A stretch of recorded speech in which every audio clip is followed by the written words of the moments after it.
ચાણસ્મા ખાતે હર ઘર તિરંગા અભિયાન અંતર્ગત ભવ્ય તિરંગા યાત્રા યોજાઈ। દેશના 80મા સ્વાતંત્ર્ય પર્વની ઉજવણી પૂર્વે હર ઘર તિરંગા અભિયાન અંતર્ગત પાટણ જિલ્લાના ચાણસ્મા ખાતે આજે ભવ્ય તિરંગા યાત્રાનું આયોજન કરવામાં આવ્યું હતું।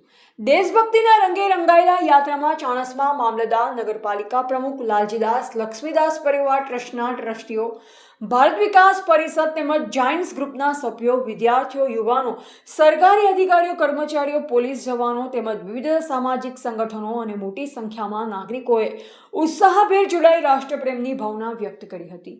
તિરંગા યાત્રા દરમિયાન ભારત માતા કી જય, વંદે માતરમ અને ઇન્કલાબ જિંદાબાદના ગગનભેદી નારાઓથી સમગ્ર વિસ્તાર દેશભક્તિના માહોલથી ગુંજી ઉઠ્યો। તિરંગા સાથે નીકળેલ યાત્રામાં દેશભક્તિના ગીતો દ્વારા આઝાદીની લડતમાં શહીદ થયેલ વીર જવાનો અને સ્વાતંત્ર્ય સેનાનીઓના ત્યાગ અને બલિદાનને યાદ કરવામાં આવ્યા હતા। નવી પેઢીમાં રાષ્ટ્રપ્રેમની ભાવના વધુ પ્રબળ બને અને દેશની એકતા તથા અખંડિતતાનો સંદેશ જનજન સુધી પહોંચે તેવા હેતુથી યોજાયેલી તિરંગા યાત્રા ચાણસ્મા નગરપાલિકાથી પ્રસ્થાન કરી શ્રીરામ ચોક, મામલતદાર કચેરી, બસ સ્ટેન્ડ સર્કલ, પાંજરાપોળ થઈ સરદાર ચોક ખાતે પૂર્ણ થઈ। યાત્રાના સમાપન પ્રસંગે ઉપસ્થિત મહાનુભાવોએ સ્વાતંત્ર્ય સેનાનીઓ અને શહીદોના બલિદાનને સ્મરણ કરી નવી પેઢીને રાષ્ટ્રની એકતા, અખંડિતતા અને ગૌરવ જાળવવા પ્રેરણા આપી।